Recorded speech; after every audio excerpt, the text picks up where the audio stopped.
¿Alguna vez sentiste que caminabas por un lugar tan oscuro que simplemente no veías la salida? Esa sensación de que las paredes se van cerrando y el aire se va acabando. No el miedo del que nunca ha sufrido. El miedo profundo.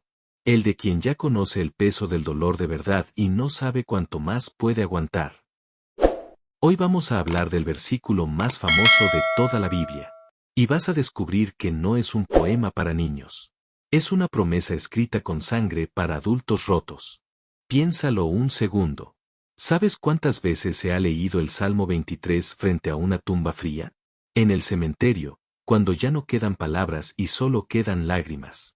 En los pasillos de hospitales, de madrugada, cuando los médicos ya no tienen más respuestas y la familia espera afuera sin saber qué rezar. En las noches que no terminan, cuando el silencio de la habitación se vuelve tan pesado que ya no puedes dormir y te quedas mirando el techo preguntando si alguien allá arriba te está escuchando. Esas noches donde los pensamientos se convierten en espirales y el amanecer parece imposible. No es casualidad que millones de personas en el mundo entero busquen estas palabras exactas cuando el mundo se les derrumba. Hay algo en este texto sagrado que llega a rincones del alma donde ninguna canción, ningún consejo humano y ningún libro de autoayuda logra entrar. Y lo ha hecho por 3000 años. David escribió este salmo. El mismo David que durmió en cuevas huyendo de un rey que quería matarlo. El mismo que perdió a un hijo. El mismo que conoció la traición de los amigos más cercanos. No lo escribió desde un palacio de paz. Lo escribió desde las cicatrices. Y cuando escribe las primeras 4 palabras, Jehová es mi pastor, no está usando una metáfora decorativa que suena bonita en los funerales. Está diciendo algo radical. Algo que desafía todo lo que el mundo te dice sobre quién eres y cuánto vales. Está diciendo, el Dios que sostiene el universo entero me conoce a mí, personalmente, por nombre. Nada me faltará. No dice, nada me dolerá. No dice, nada me costará. Dice que lo que necesites para este camino, va a estar. No siempre en la forma que pediste. No siempre en el tiempo que esperabas. Pero va a estar. Esa promesa es el fundamento sobre el que se construye todo lo que viene después en este salmo extraordinario. Hoy vamos a leerlo juntos, versículo por versículo, pero no como si ya lo conociéramos de memoria. No como el texto que escuchamos en el funeral del abuelo hace años y ya ni recordamos bien. Lo vamos a leer como si estuviera escrito esta mañana, específicamente para lo que tú estás viviendo hoy. Porque lo está. Antes de continuar quiero que hagas algo. Solo por un momento, deja de pensar en todo lo que tienes pendiente. Deja de calcular, de preocuparte, de planear. Solo escucha. Porque lo que viene en las próximas palabras de David tiene el poder de cambiar cómo ves todo lo que estás atravesando. Para entender de verdad lo que David está diciendo, necesitas saber algo sobre lo que significa ser pastor en el Medio Oriente antiguo. No era un trabajo poético. No era romántico. Era un trabajo de resistencia extrema, de soledad, de responsabilidad total. El pastor vivía con su rebaño. Dormía bajo las estrellas.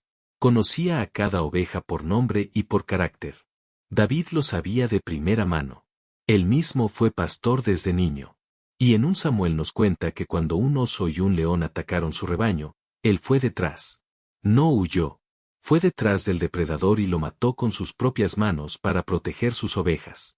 Así de literal era el compromiso de un pastor con su rebaño. Y aquí viene la parte que necesito que escuches bien. Las ovejas son animales que por sí solas tienen muy poca capacidad de sobrevivir. No tienen garras. No tienen veneno. No tienen velocidad. Se pierden con facilidad. Se caen. Se meten en lugares de donde no pueden salir solas. Necesitan ser guiadas constantemente. Necesitan al pastor para absolutamente todo.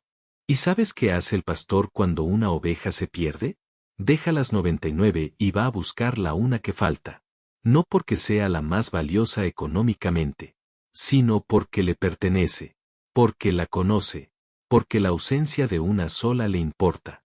Esa es la imagen que David usa para describir cómo Dios te ve a ti. No eres un número en una lista. No eres uno más entre miles de millones. Cuando David escribe Jehová es mi pastor, está diciendo que el Dios del universo tiene ese nivel de conocimiento íntimo y ese nivel de compromiso personal contigo. Te conoce por nombre. Conoce tu historia. Conoce tus miedos. Y cuando te pierdes, te busca. Delicados pastos. Aguas de reposo. Estas imágenes no son accidentales. El pastor conoce que la oveja no puede descansar si tiene miedo, si tiene hambre, si hay tensión en el rebaño.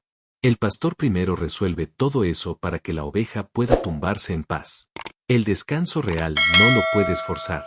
Solo llega cuando alguien en quien confías ha tomado el control de la situación. Confortará mi alma. La palabra hebrea que se usa aquí es nepes, que no solo significa alma espiritual. Significa la vida entera de una persona. Sus emociones, su energía, su identidad.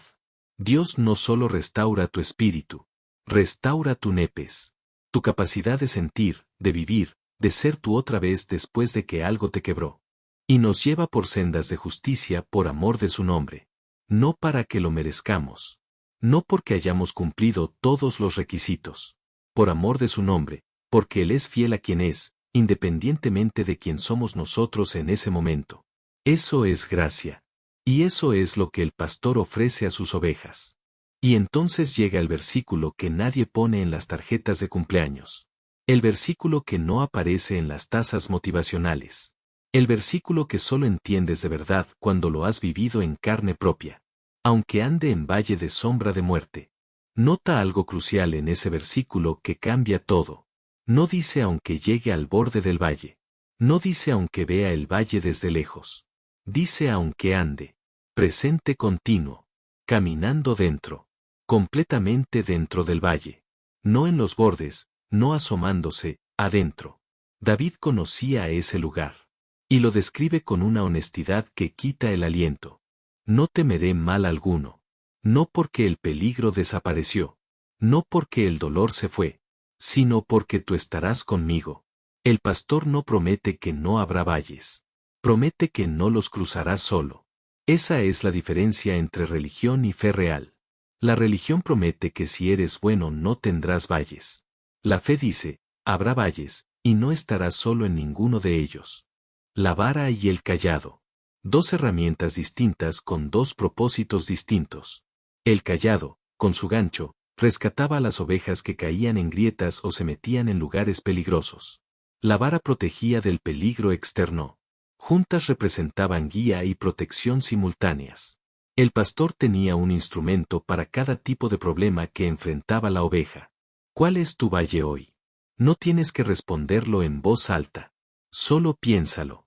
¿Una enfermedad que llegó sin avisar? ¿Una pérdida que todavía no puedes procesar completamente? ¿Una relación que se rompió de una forma que todavía duele? ¿El silencio de Dios después de años de oraciones? ¿Una depresión que no tiene nombre fácil pero que te pesa cada mañana? Sea lo que sea, Él está ahí, en el valle, contigo. No desde lejos enviando instrucciones. No desde arriba mirando sin intervenir. Ahí, a tu lado, con la vara y el cayado. El que te guía cuando no ves el camino y te protege cuando el peligro viene. Esa presencia no depende de que tú la sientas. Es real aunque no la sientas. Y especialmente en los valles. Los valles en la geografía del Medio Oriente antiguo eran necesarios. Para ir de un lugar a otro, a menudo tenías que cruzar los valles oscuros entre las montañas. No eran el destino. Eran el camino hacia el siguiente lugar. El pastor no llevaba a las ovejas al valle para quedarse. Las llevaba a través. Hay una diferencia enorme entre estar en el valle y quedarte en el valle. Tu valle tiene una salida. No sé cuándo. No sé cómo. Pero el pastor que te está llevando a través conoce el camino de principio a fin, y ya estuvo en ese valle antes que tú. Y hay algo más. Los valles son donde la oveja aprende a conocer la voz del pastor de verdad. No en los pastos verdes.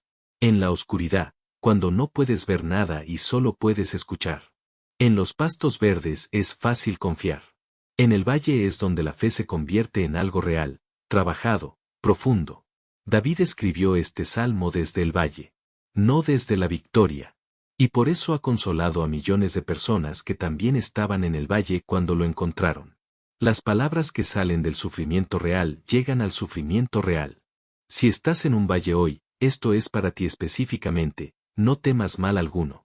No porque no hay peligro, sino porque tú estarás conmigo. Esa promesa no tiene condiciones.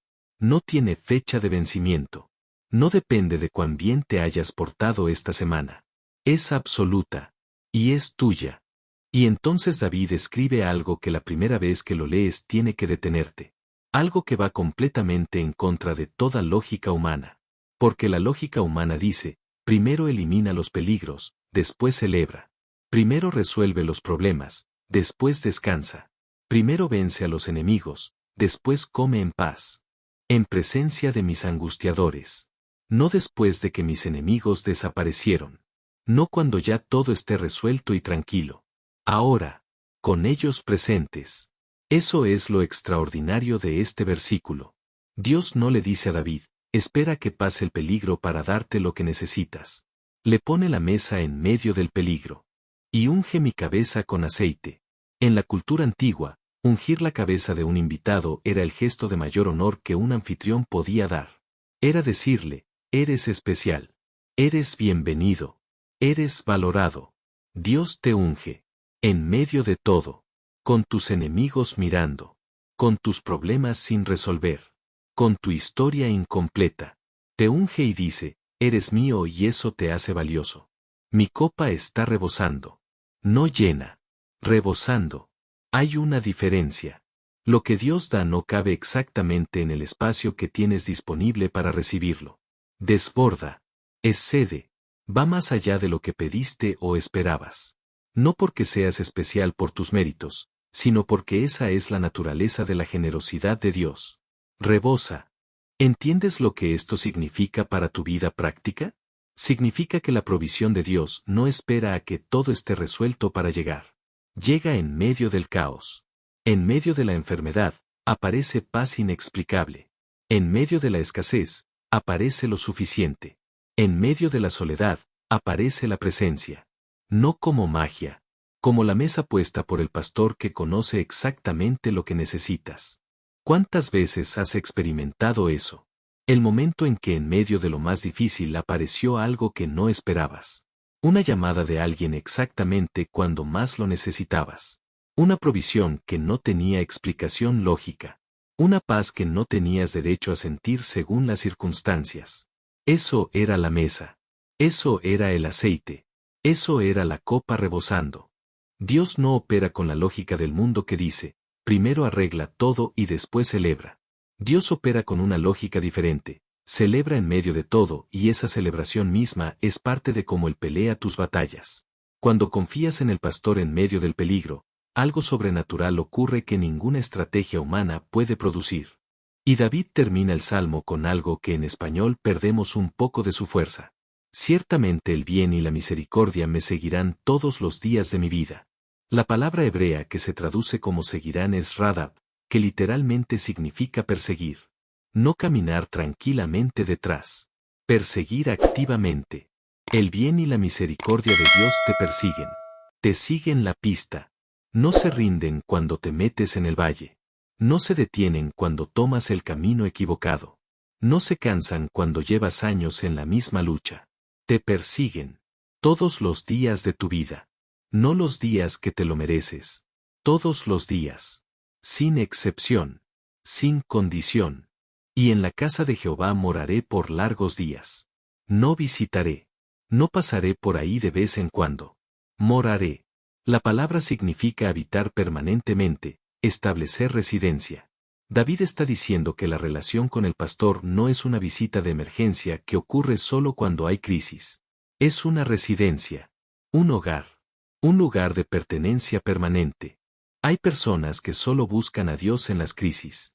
Solo rezan cuando ya no queda nada más que intentar. Y Dios está ahí en esas crisis, absolutamente. Pero David está describiendo algo más profundo. Una vida entera vivida en la conciencia de la presencia del pastor. No solo en los valles. En los pastos verdes también. Todos los días. El Salmo 23 no es una lista de promesas para tiempos difíciles únicamente. Es un retrato de una relación. La relación entre una oveja que sola no puede sobrevivir y un pastor que da su vida por ella. La relación entre alguien que necesita ser guiado y alguien que conoce cada camino. entre quien tiene miedo al valle y quien ya estuvo ahí antes. ¿En qué versículo del Salmo 23 estás hoy? En el versículo 1, descansando en los pastos verdes y reconociendo que nada te falta. En el versículo 2, siendo restaurado después de un agotamiento profundo. En el versículo 4, en el valle, caminando en la oscuridad pero con el pastor a tu lado. O en el versículo 5, sentado a la mesa en medio de tus angustiadores, recibiendo lo que no esperabas. Cuéntame en los comentarios. No para exhibirte, sino porque tu respuesta puede ser exactamente lo que alguien más que está viendo este video necesita leer hoy. Tu historia importa. Tu versículo importa. Y si este video llegó a algún lugar de tu corazón, compártelo con alguien que lo necesite ahora mismo. Suscríbete a Rincones de Fe para que sigamos encontrándonos en este espacio. Que Dios te bendiga. Hasta la próxima.